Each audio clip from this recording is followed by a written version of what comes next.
noite, meus queridos irmãos. Mais um sábado aqui na nossa querida Casa Recanto de Luz, essa casa de oração, essa bênção que o nosso Pai Maior organizou junto com a espiritualidade para receber nossos irmãos e aqui poder levar uma mensagem que possa servir de consolo, de acarinhamento e também de aprendizado.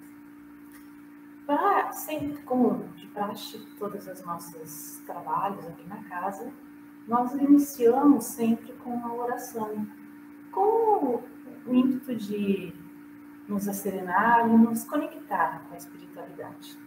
E a prece de hoje, ela já foi escolhida de acordo com a temática do estudo da noite. E ela fala diante do tempo.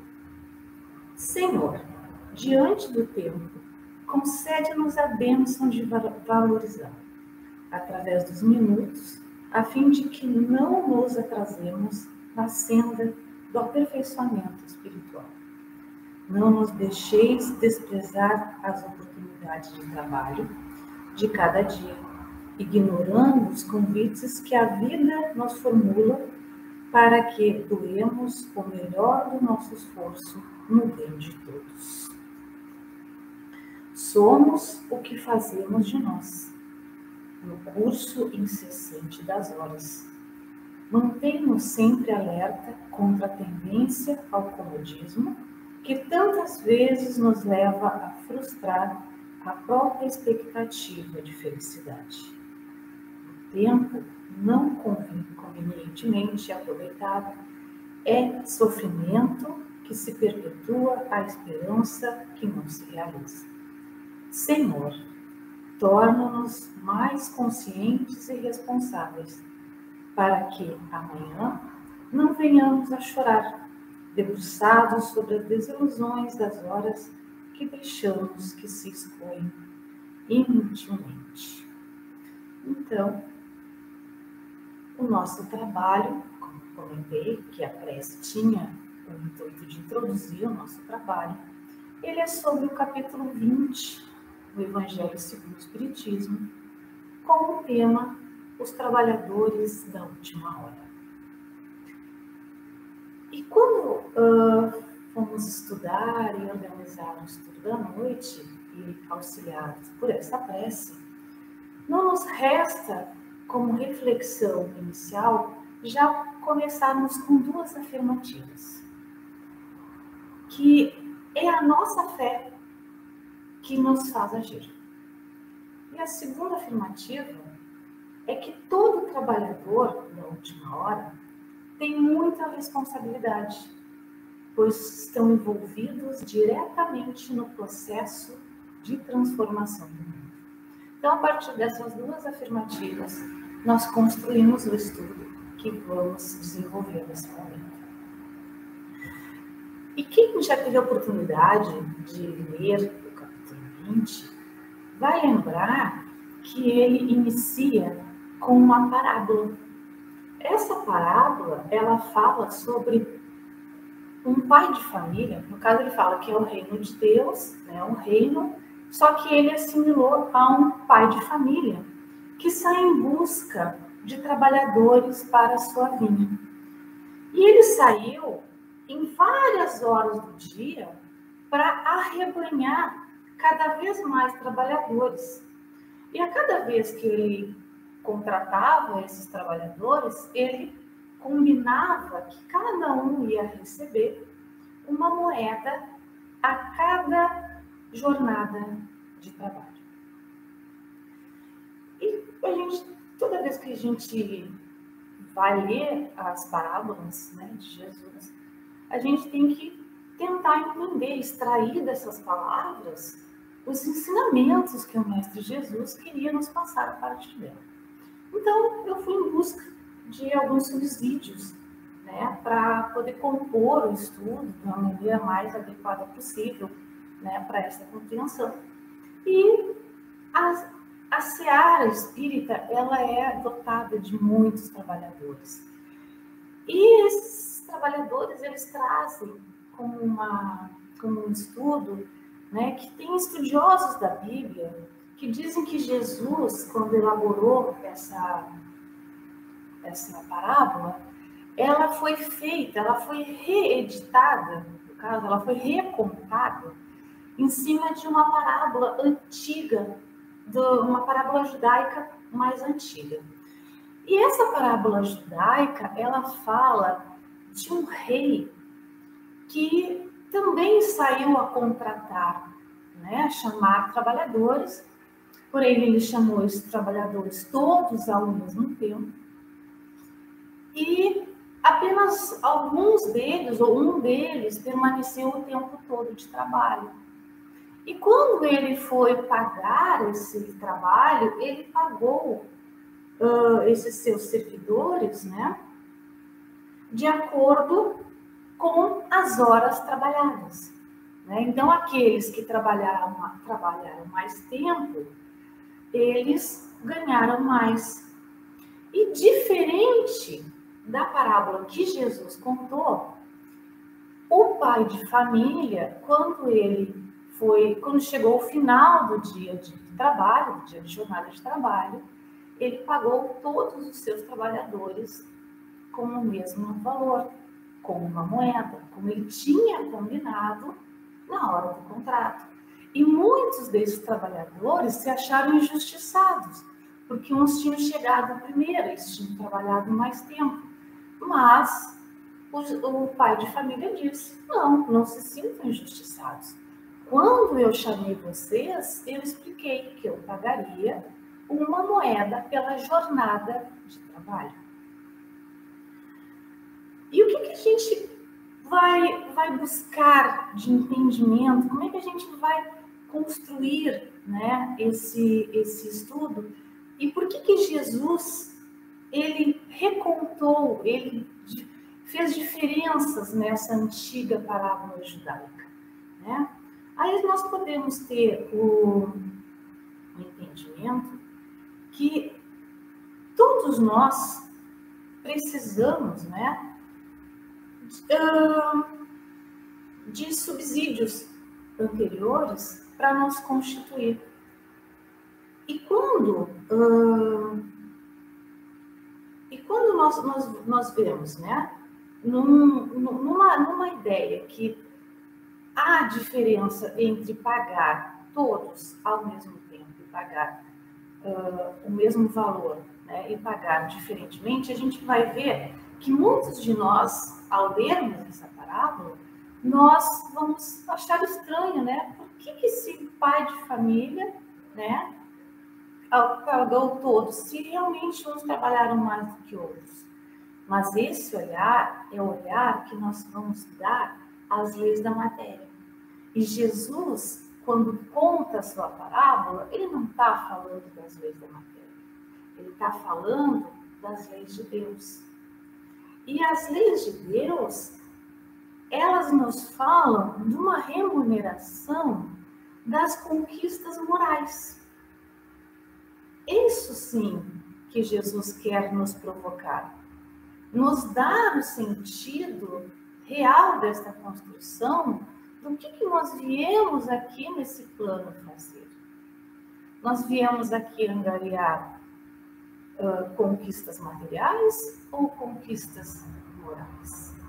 Então, Jesus, na sua sábia, no caso, na sua sabedoria, né, na sua sábia inteligência, ele vem com esta relação que não podemos diferenciar os trabalhadores da última hora. Porque esses trabalhadores da última hora, quando eles desenvolvem essas leis morais, a gente vai passar a pensar: como é que a gente vai medir a bondade que esses trabalhadores desempenham? O quanto de bem eles fizeram? Ou o quanto eles perdoaram? São sentimentos que nós não podemos mensurar.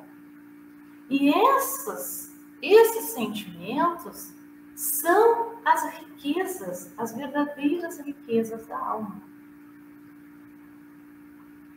E a gente buscando, né, essa compreensão desta moeda, né, que ele fala da jornada de trabalho, quando a gente vai na literatura, em André Luiz, Nosso Lar, ele fala do bônus horas, que a gente pode comparar com essa moeda da jornada de trabalho. E o bônus horas, ele é um valor que quem atribui codificações é Deus. Porque é Deus que vai valorizar. Porque nós estamos ligados, a nossa vida, né? A nossa função, nossa criação, ela está ligada diretamente, né? Nós somos os trabalhadores de Deus. Então, quem saberá nos remunerar, né? Nos quantificar esse bônus horas é somente Deus. Nenhum de nós temos essa capacidade. E quando nós passamos a desenvolver a nossa fé, como um trabalhador que se entrega para as atividades perante os ensinamentos de Jesus Cristo, que foram tão bem exemplificados na sua passagem pela Terra e depois, posteriormente, né, codificados nas obras do Espiritismo, nos deixam o entendimento de saberes passados pelo Mestre e que sim, que é o que deve ser aplicado dentro desse nosso processo reencarnatório. E continuando, né, o entendimento da parábola, um outro ponto muito interessante que nós devemos analisar é o porquê que o pai de família ele faz chamadas para o trabalho em tempos diferentes. Né? Isso é uma coisa intrigante.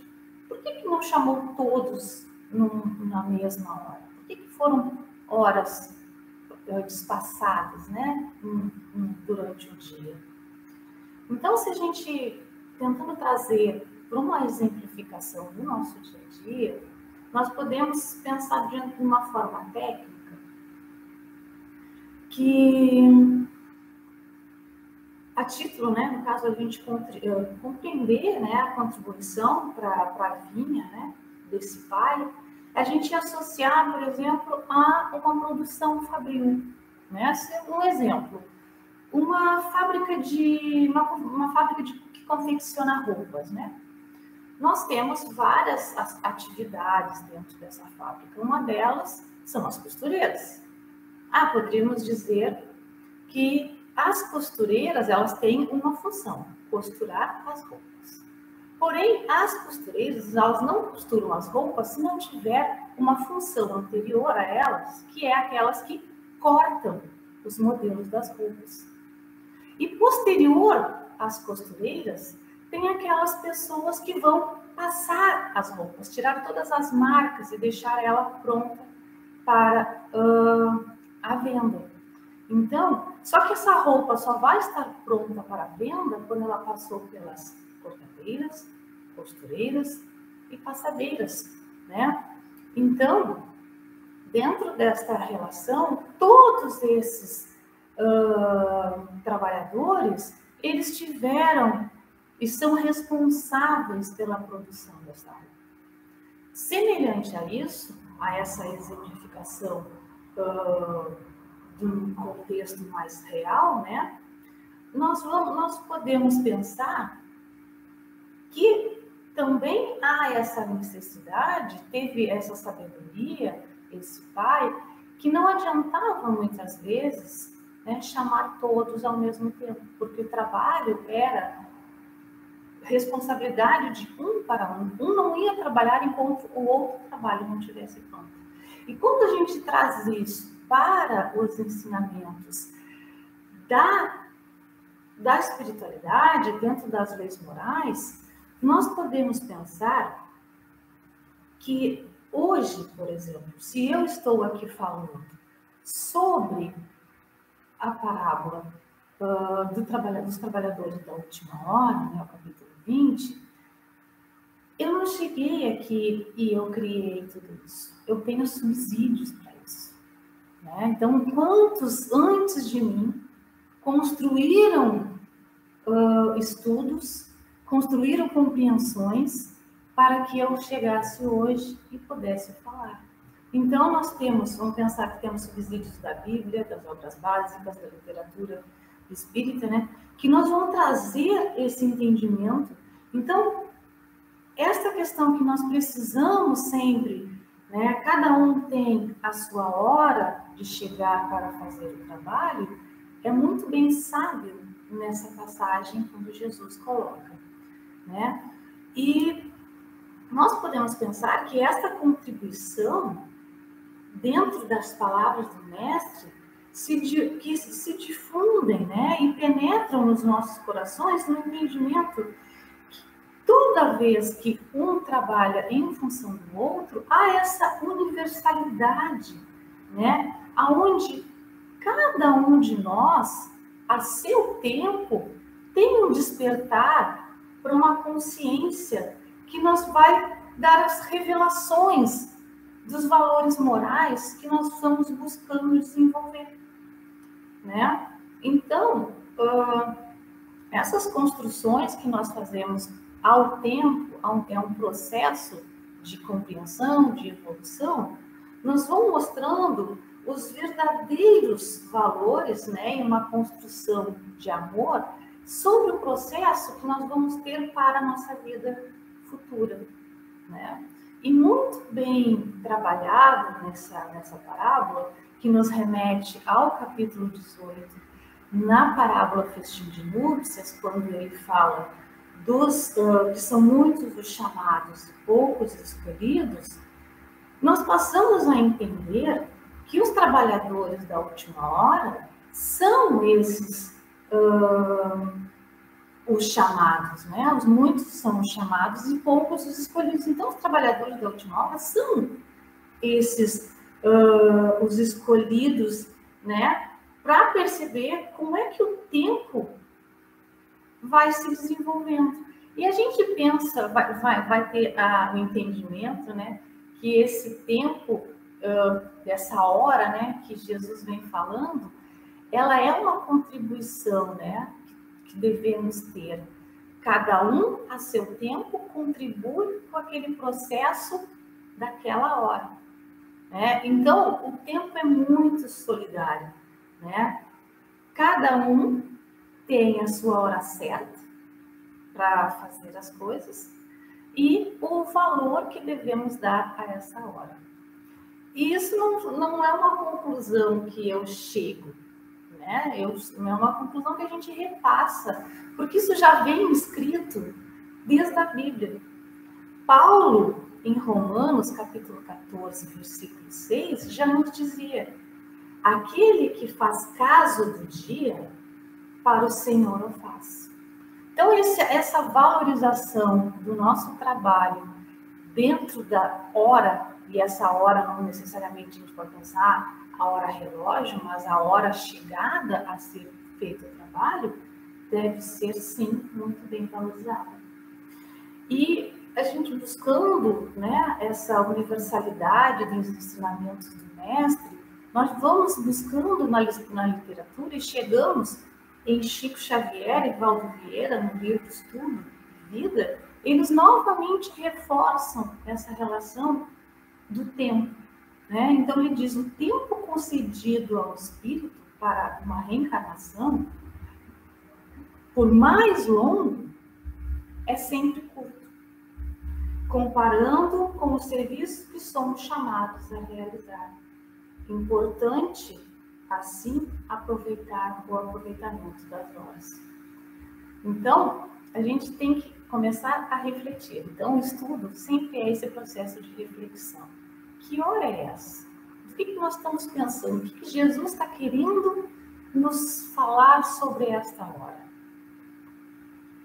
Então, essa possibilidade do estudo do Evangelho é que as horas se dão e nós devemos estar atentos, né? Então, é isso que Jesus quer colocar. O quão atentos nós estamos para esse chamado do trabalho. O quanto nós já estamos contribuindo para a vinda do Pai. Então, o papel, né? Nós temos um papel bem importante nessa seara de Jesus. Mesmo que a gente tenha noção que nem todo mundo está pronto ao mesmo tempo. Né? Então, as tomadas de consciência acontecem em tempos diferentes. E o mais importante que a gente tem que entender, que a espera, né, o seu tempo, e a espera, e nós compreendemos que os nossos irmãos também, de repente, não chegaram ao mesmo tempo da tomada de consciência, esse é um processo divino. Porque se Deus, na sua soberana justiça, tem toda a paciência do mundo de esperarmos nós acordarmos para a hora do trabalho, por que nós também não esperarmos e auxiliarmos, mais importante, auxiliarmos os nossos irmãos para essa tomada de consciência, né, que chegue também a sua hora? E o que a gente deve refletir sobre essa bondade é que esse respeito que nós temos pelo trabalho que devemos desenvolver em relação ao outro, é que devemos nós estender a mão e nunca desamparar aquele irmão que precisa, porque se nós já estamos dentro do trabalho da seara de Jesus, um dia nós também tivemos a mão estendida. E nós devemos retribuir até que esse irmão tome esta consciência. Sempre temos antecessores e devemos prosseguir nesse trabalho de anteceder irmãos e trabalhar para que eles tomem a consciência da chegada do trabalho ao seu momento. A relação da gente identificar se um irmão já está pronto para o trabalho ou está se preparando, é de grande responsabilidade. Porque aquele irmão que já está pronto, ele tem um papel dentro da seara de divulgar, de difundir os ensinamentos do Mestre. E isso é uma grande responsabilidade. Porque levar o nome de Jesus nas nossas palavras e ações nos torna esses difusores do bem. E o entendimento que nós devemos estar pronto para levar esses ensinamentos do Mestre, para aqueles que ainda não foram chamados, é muito importante para que a hora, quando eles estarem prontos na hora da chegada, da sua tomada de consciência. Então, por isso que quando eu inicio um estudo e eu falo dessas duas afirmativas, né, que a nossa fé é o que nos faz agir, que é essa paciência, né? Nós não temos paciência se nós não tivermos fé, porque a fé nos move a termos essa paciência. É que nós temos que entender que a luz da seara, do ensinamento, a luz da compreensão e da razão, nos faz ter uma linha tênue nessa caminhada evolutiva e para que nós tenhamos sempre, né, poder difundir a palavra de Jesus, sempre amparados pelo Criador. E a outra afirmativa, que todo trabalhador da última hora tem responsabilidade, né, e está envolvido diretamente na transformação do mundo, pois é sempre a tarefa, né? Sempre temos uma tarefa a ser feita, sempre temos uma tarefa à nossa espera. Né? Então, o estudo, eu busquei construir esse estudo, né, com a intenção mesmo de nos provocar, de nos desacomodar. Será que já não é chegada a hora de estar, e nós muitas vezes estamos protelando essa hora, como diz a prece inicial? Né? O mundo, aí a gente tem que pensar que o mundo de regeneração já está batendo na nossa porta. E se nós não agirmos logo, nosso querido Mestre Jesus, governador desse plano físico chamado Terra, vai nos comunicar que aqui não há mais trabalho para nós. Porque nós não trabalhamos o suficiente para acompanhar a evolução deste planeta. e que agora nós devemos buscar essa jornada de trabalho em outro plano material. Então, meus irmãos, deixamos as nossas vaidades, o nosso orgulho e as nossas ambições de lado.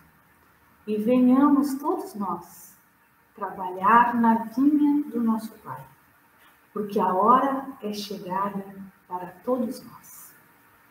E para finalizar o nosso estudo da noite, eu trago uma mensagem de Emmanuel, da revista Reformador, de maio de 1968, aonde ele diz: ninguém alegue assim embaraço, imperfeição, doença, ignorância ou inaptidão para deixar de trabalhar, aprender, aperfeiçoar e servir. Se de vez que, em argumento, a última instância, é forçoso reconhecer que Deus não nos concederia a permanência no planeta terrestre e nem nos daria os encargos que a vida nos atribui, se não confiasse em nosso esforço sincero de corrigenda e elevação, e se não nos considerarmos capazes de cooperar com o seu infinito amor na edificação de um mundo melhor. Então, meus amigos, o convite vem sendo feito. Sejamos nós os trabalhadores da última hora. Sejamos nós os escolhidos. Há muito trabalho a ser feito. Há muito será nos pedido se nós não trabalharmos agora. Desejo um excelente final de sábado, um domingo especial para todos e uma semana de muita luz, de muita paz e de muito amor. Que assim seja e até a próxima.